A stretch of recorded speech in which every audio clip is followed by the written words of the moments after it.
Hello गाईस, आपण जो SN1 आणि SN2 रिॲक्शन्स बघितलेले आहेत त्या रिॲक्शन्समध्ये आपण प्रिव्हियस लेक्चरमध्ये काही एक्झाम्पल्स बघितलेले होते आणि आता या लेक्चरमध्ये जे एक्झाम्पल घेतोय हे एक्झाम्पल हे जनरली JEE किंवा नीट शी रिलेटेड आहे. सगळ्यात मोस्ट इम्पॉर्टंट एक्झाम्पल आहे. तर क्वेश्चन काय आहे बघा, which of the following compound shows SN1 reaction is more favourable. किंवा आपण हा क्वेश्चन ह्या पद्धतीने करू शकतो, which of the following compound will react faster by SN1 mechanism. Okay, आणि त्याच पद्धतीने तिसरा क्वेश्चन ही आपल्याला बघायला मिळू शकतो, which of the following carbocations is a more stable. Okay, ह्या तिन्ही क्वेश्चनचं उत्तर तुम्हाला ह्या व्हिडिओमध्ये मिळणार आहे. ओके, मग आता आपण टुवर्ड्स SN1 रिॲक्शन आपल्याला बघायची आहे म्हटल्यानंतर एक गोष्ट लक्षात यायला पाहिजे, SN1 रिॲक्शन म्हटलं की SN1 reaction it is a 2-step reaction. In first step there is a formation of carbocation and in second step there is a formation of product. Okay, म्हणजेच काय होणार आहे, कार्बोकॅटायन फॉर्म होणार आहे आणि आपण जो डिफरन्स बघितलेला आहे SN1 आणि SN2 रिॲक्शनमध्ये, त्यामध्ये रिॲक्शनचा rate it totally depends on the stability of carbocation. मग आता कार्बोकॅटायनच्या स्टॅबिलिटीवर रिॲक्शनचा रेट डिपेंड आहे. ओके, मग आपल्याला लक्षात यायला पाहिजे की इथं benzylic chloride, tertiary butyl chloride आणि त्याचबरोबर 2-क्लोरो 2-इथाइल पेंटेन ह्यापैकी कार्बोकॅटायन मोर स्टेबल कार्बोकॅटायन जो असणार आहे तो SN1 रिॲक्शन मोर फेवरेबल दाखवणार आहे, मोर फास्टर दाखवणार आहे. ओके, मग आता आपल्याला थोडंसं त्यांचा कार्बोकॅटायनचा विचार करायचा आहे. इथला Cl जाताना इलेक्ट्रॉन घेऊन जाणार, there is a formation of benzyl carbocation.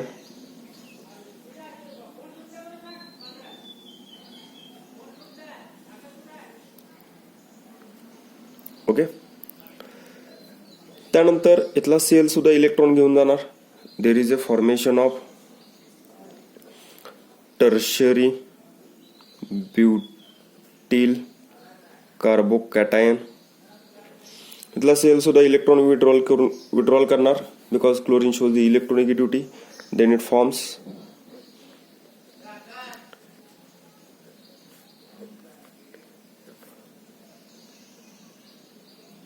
Tertiary ethyl carbocation. Okay, हे आपल्याला 3 कार्बोकॅटायन बघायला मिळाले. ओके, आता या तिन्ही कार्बोकॅटायनचा जर विचार केला तर हा जो बेन्झिलिक कार्बोकॅटायन आहे हा टर्शरी ब्युटील कार्बोकॅटायन आहे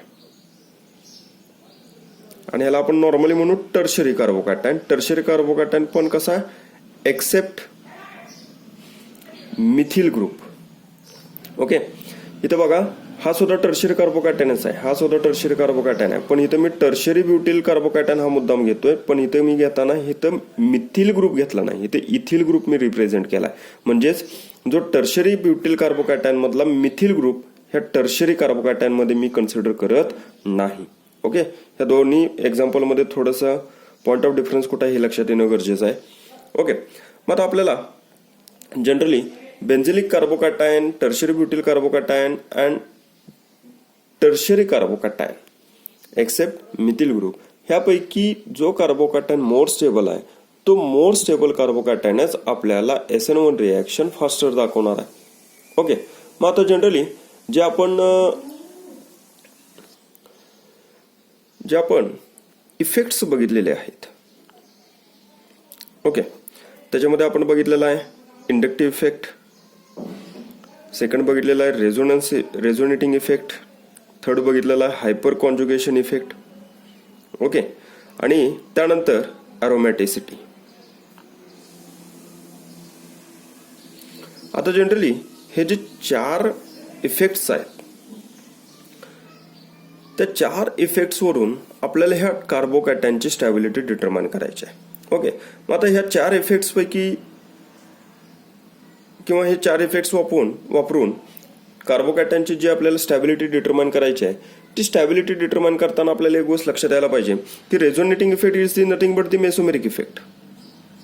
resonating effect is the nothing but the mesomeric effect. Okay, मग आता इथला जो कार्बोकॅटायन आहे हा कार्बोकॅटायन बघा, हा कार्बोकॅटायन हा benzene ring plus M effect दाखवतो, पॉझिटिव्ह मेसोमेरिक इफेक्ट दाखवतो. त्यामुळं हा कार्बोकॅटायन हा रेझोनेटिंग स्ट्रक्चर दाखवतो. म्हणजेच रेझोनेटिंग स्ट्रक्चर दाखवणार आहे म्हणजे कसा दाखवेल,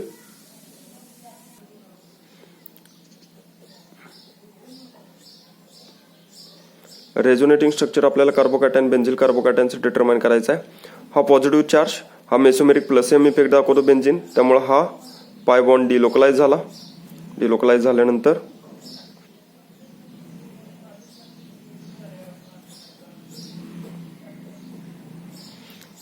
there is a positive charge, double bond. This bond is again delocalized in between carbocation and sp2 hybridized carbon atom. Then this carbon shows the positive charge. There is a double bond, CH2, double bond. Okay, this pi bond is again delocalized in this place.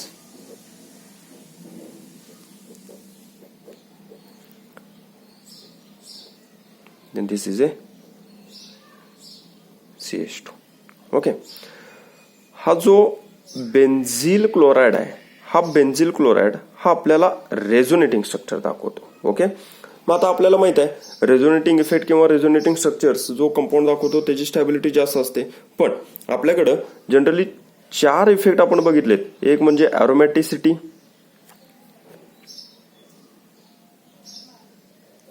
Second effect आहे तो hyper conjugation effect. Hyper conjugation effect generally आपण carbocation आणि कार्बॅनियनच्या स्टॅबिलिटीसाठी use करतो. Inductive effect आहे आणि fourth one is resonating किंवा resonating effect. Okay, मग आता ह्या 4 इफेक्टचा जर विचार केला तर जनरली मोर स्ट्रॉंगर इफेक्ट आहे तो aromaticity. Aromaticity effect is a more stronger और जनरली त्याला मोस्ट प्रेफर केला जातो. त्यानंतरचा जो इफेक्ट आहे तो रेझोनेटिंग इफेक्ट आहे. या रेझोनेटिंग इफेक्टला आपण काय म्हणतो, मेसोमेरिक इफेक्ट. त्यानंतर आहे तो हायपर कॉन्जुगेशन इफेक्ट आणि त्यानंतर जो आपल्याला बघायला मिळतो तो इंडक्टिव्ह इफेक्ट बघायला मिळतो. ओके, हे जनरल इफेक्ट आपल्याला बघायला मिळतात. म्हणजे ह्या सिक्वेन्सनं, हा सिक्वेन्स हा मोस्ट इम्पॉर्टंट आहे. ह्या सिक्वेन्सनंच आपल्याला त्या कार्बोकॅटायनच्या स्टॅबिलिटीज डिटरमाइन करायच्या आहेत. ओके, मग आता आपण त्यांच्या स्टॅबिलिटीकडे जाऊया. ठीक आहे, आता ह्यांच्या स्टॅबिलिटीचा जो विचार केला तर आपण जे रेझोनेटिंग स्ट्रक्चर बघितलं त्या रेझोनेटिंग स्ट्रक्चरवरून हा बेन्झिल कार्बोकॅटायन हा आपल्याला रेझोनेटिंग स्ट्रक्चर दाखवतो. Then it shows the resonance. Okay, मग आता हा टर्शरी ब्युटिल किंवा हा टर्शरी कार्बोकॅटायन हे दोन्ही आपल्याला रेझोनेटिंग स्ट्रक्चर दाखवत नाहीत. मग आता हा दाखवतो आपण according to hyper conjugating effect. This is a alpha carbon alpha carbon alpha carbon आणि प्रत्येक अल्फा कार्बनला each alpha carbon carries 3 hydrogen atom. 3 into 3 there is a 9 alpha hydrogen is here. Then this tertiary butyl carbocation shows the 9 hyper conjugating structures. Okay, 9 hyper conjugating structures दाखवतो. याचा अर्थ जेवढे alpha hydrogen जास्त असतात तेवढेच hyper conjugating structure जास्त आणि जेवढे हायपर कॉन्जुगेटिंग स्ट्रक्चर जास्त तेवढी त्या कार्बोकॅटायनची स्टॅबिलिटी आपल्याला बघायला मिळते. ओके, त्याच पद्धतीने आपण एक गोष्ट लक्षात घ्यायला पाहिजे. इथला methyl group act as electron donating group, electron donating group, electron donating group. Therefore this methyl group shows the inductive effect. कुठला इंडक्टिव्ह इफेक्ट दाखवतो? Plus I inductive effect, plus I effect, plus I effect. म्हणजेच काय, हा आपल्याला hyper conjugating structures 9 hyper conjugating structure सुद्धा बघायला मिळतात आणि त्याचबरोबर आपल्याला इथं प्लस आय इफेक्ट सुद्धा बघायला मिळतो आणि हा प्लस आय इफेक्ट 3 मिथिल ग्रुपमुळे बघायला मिळतो. ओके, त्याच पद्धतीने आपल्याला थोडंसं आता ह्या कार्बोकॅटायनकडे जायचं आहे. हा कार्बोकॅटायन बघा, इथे एक अल्फा कार्बन आहे, alpha carbon, but in this carbocation or in this anion there is a 3 alpha hydrogen and three alpha carbon atom, and each alpha carbon atom carries 2 hydrogen atoms, means 2 into 3 म्हणजे 6 alpha hydrogen झाले. हे 6 alpha hydrogen म्हटल्यानंतर तो आपल्याला 6 hyper conjugating structures दाखवणार आहे. Okay, 6 hyper conjugating structure. This is a first point. And this ethyl group is also shows the inductive effect. पण कुठला inductive effect दाखवणार? As usual, plus effect, and this one is a plus effect. म्हणजेच second point आपल्याला plus इफेक्टच बघायला मिळतो. Plus I effect ह्या 3 ethyl group मुळे आपल्याला बघायला मिळतो. ओके, मग आता आपण जनरली बघितलंय की जो सिक्वेन्स आहे इफेक्टचा तो अरोमॅटिसिटी पहिल्यांदा बघितली जाते किंवा प्रीडॉमिनंट आहे, त्यानंतर रेझोनेटिंग इफेक्ट प्रीडॉमिनंट आहे, त्यानंतर हायपर कॉन्जुगेटिंग इफेक्ट प्रीडॉमिनंट आहे, आणि त्यानंतर इंडक्टिव्ह इफेक्ट प्रीडॉमिनंट आहे. पण इथं आपण अरोमॅटिसिटीचा पॉईंट आपण इथे कन्सिडर करू शकत नाही, कारण अरोमॅटिसिटी आपल्याला ह्याच्यामध्ये ह्या कंपाऊंडची आणि ह्या कंपाऊंडची अरोमॅटिसिटी डिटरमाइन करू शकत नाही, त्यामुळे अरोमॅटिसिटी आपण विचारात घेणार नाही. आता राहिला आपल्याला रेझोनन्स, हायपर कॉन्जुगेटिंग आणि इंडक्टिव्ह. आता रेझोनेटिंग स्ट्रक्चर हा जनरली मोर इफेक्टिव्ह आहे म्हटल्यानंतर तुमच्या पटकन लक्षात यायला पाहिजे की हा बेन्झिल कॅटायन हा मोर स्टेबल आहे, त्यानंतर हा स्टेबल असायला पाहिजे. हायपर कॉन्जुगेटिंग स्ट्रक्चरनं अल्फा हायड्रोजन जास्त आहेत, त्यामुळे हायपर कॉन्जुगेटिंग स्ट्रक्चर्स जास्त आहेत, आणि त्यानंतर हायपर कॉन्जुगेटिंग स्ट्रक्चर्स जास्त आहेत. मग आता तुम्ही असाही विचार करू शकता की इथं फक्त एकच रेझोनेटिंग स्ट्रक्चर किंवा रेझोनेटिंग इफेक्ट बघायला मिळतो, पण इथं आपल्याला हायपर कॉन्जुगेटिंग इफेक्ट पण बघायला मिळतो आणि इंडक्टिव्ह इफेक्ट पण बघायला मिळतो. मग आता इथं 2 बघायला मिळतात, इथं एकच इफेक्ट बघायला मिळतो. ओके, मग आता हा मोर स्टेबल का, तर त्या पद्धतीने आपण स्टॅबिलिटी डिटरमाइन करू शकत नाही. ओके, मग आता थोडंसं पुन्हा एकदा ह्या सिक्वेन्सकडे यायचं आहे. Resonating effect is predominant than hyper conjugating effect than inductive effect. मग रेझोनेटिंग इफेक्ट वरून हा आपण मोर स्टेबल कार्बोकॅटायन डिटरमाइन करू शकत नाही. तर ह्या कार्बोकॅटायनच्या स्टॅबिलिटीसाठी आणखीन एक एक्स्ट्रा कन्सेप्ट येतोय, तो कन्सेप्ट म्हणजेच हायड्राइड आयन अफिनिटी. त्यालाच HIA म्हटलं जातं. हायड्राइड आयन अफिनिटी वरून थोडंसं आपल्याला यांच्या कार्बोकॅटायनची स्टॅबिलिटी डिटरमाइन करायची आहे. तर हायड्राइड आयन अफिनिटी म्हणजे जो कार्बोकॅटायन आहे त्या कार्बोकॅटायनची हायड्राइड आयन बरोबर रिॲक्शन झाल्यानंतर तो किती एनर्जी लॉस करतो. ओके, किंवा पर्टिक्युलर कार्बोकॅटायन हायड्राइड आयन बरोबर रिॲक्शन दाखवण्यासाठी किती एनर्जी लॉस करतो. बिकॉज एक्झाम्पल घेतल्यानंतर तुमच्या लक्षात येईल बघा, मी तर हा कन्सिडर करतो tertiary carbocation. Okay, tertiary carbocation CH3 थ्रायस C+, ह्याचे हायड्राइड बरोबर रिॲक्शन करतो. हायड्राइड माहिती आहे विद्यार्थ्यांना आपल्याला H- फॉर्म मध्ये. H- जो सोर्स वापरतो इथं मी सोडियम हायड्राइड वापरतो. ओके, इथे Na+ आणि H- आहे, हा H- मी इथे लिहिलेला आहे. म्हणजेच काय तयार झाला बघा, CH3 थ्रायस CH. ओके, मग आता हा जो हायड्राइड आयन अफिनिटी आहे म्हणजेच जी energy, the amount of energy required to formation of bond with hydride ion, this concept is known as a hydride ion affinity. आणि ही रिॲक्शन प्रोसीड होण्यासाठी या दोघांच्या मध्ये बॉन्ड मेकिंग प्रोसेस झाली. Bond making process is a exothermic process, that is delta H is equal to -231 kilo calorie per mole, एवढी energy loss होणार आहे. ओके, हे झालं टर्शरी कार्बोकॅटायनचं म्हणजेच टर्शरी ब्युटिल कार्बोकॅटायनचं. आता आपल्याला बघायचं आहे बेन्झिल कार्बोकॅटायनचं. बेन्झिल कार्बोकॅटायन मध्ये C6H5CH2+ कन्सिडर केला. It is reacted with H- ion by using source of H- is a NaH sodium hydride.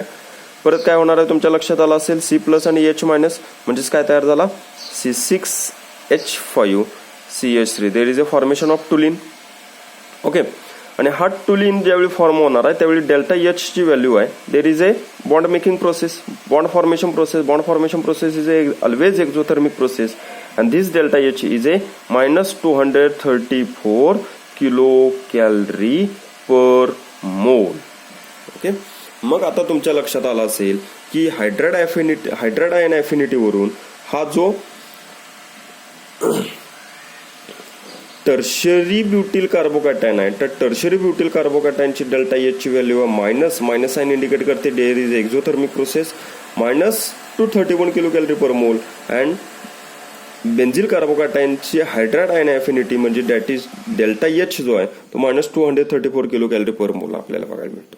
म्हणजे ह्या दोघांचा डिफरन्स जर बघितला तर आपल्याला 3 किलो कॅलरी पर मोल हा एवढा डिफरन्स बघायला मिळतो. ओके, मग आता हा डिफरन्स, मग आता ह्या व्हॅल्यूवरून आपण कसं डिटरमाइन करणार. आता इथं थोडंसं लक्षात घ्या, जो बेन्झिल कार्बोकॅटायन आहे त्या बेन्झिल कार्बोकॅटायनची व्हॅल्यू ही जास्त व्हॅल्यू आपल्याला -234 किलो कॅलरी बघायला मिळते. याचा अर्थ जेवढी एनर्जी जास्त तेवढा तो कार्बोकॅटायन हा अनस्टेबल असतो. तो त्याला स्टॅबिलिटी फॉर्म करण्यासाठी मॅक्सिमम एनर्जी ही लॉस करावी लागते, बॉन्ड फॉर्मेशनसाठी मॅक्सिमम एनर्जी लॉस करावी लागते. आणि जो जेवढा मॅक्सिमम एनर्जी लॉस करेल तेवढा तो अनस्टेबल असेल. आता इथं तुमचं थोडंसं कन्फ्युजन होण्याचे चान्सेस आहेत.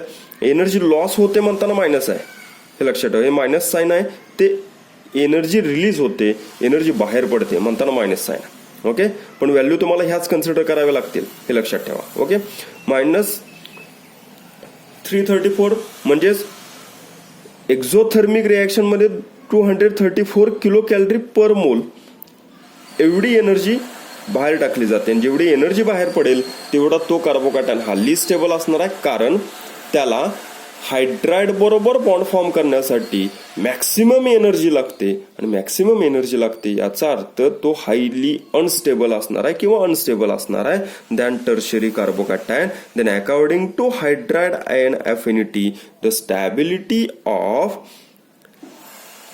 Tertiary butyl halide is more stable than benzilic halide is more stable than tertiary halide. आता स्पेसिफिकली यांच्यामध्ये जर बघायचं म्हटलं तर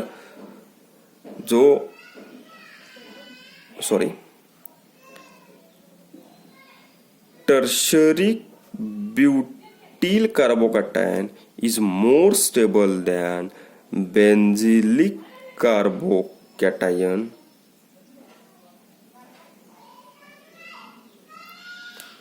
and it is more stable than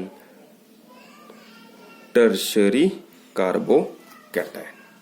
okay, तर गाइस तुमच्या लक्षात आलं असेल according to hydrogen ion affinity ह्याच्यावरून आपण tertiary butyl carbocation, benzylic carbocation and tertiary carbocation यांच्या स्टॅबिलिटीचा आपण विचार केलेला आहे, हे लक्षात घ्या. फक्त रेझोनन्स वरून आपण बेन्झिल कार्बोकॅटायन मोर स्टेबल आहे हे कन्सिडर करू शकत नाही. तर त्यासाठी हायड्राइड आयन अफिनिटीचा आपल्याला विचार करावा लागेल. आणि सगळ्यात महत्वाचं म्हणजेच हा जो सिक्वेन्स आहे म्हणजेच tertiary butyl carbocation is more stable than benzyl carbocation than more stable than tertiary carbocation. पुन्हा एकदा मी इथं मेन्शन करतो गाईस की टर्शरी कार्बोकॅटायन जो आहे त्या टर्शरी कार्बोकॅटायन मध्ये इथले जे अल्किल ग्रुप असणार आहेत ते अल्किल ग्रुप हे CH3 सोडून असणार आहेत, एक्सेप्ट CH3 ग्रुप असणार आहे. ओके गाईस, ठीक आहे, थँक्यू.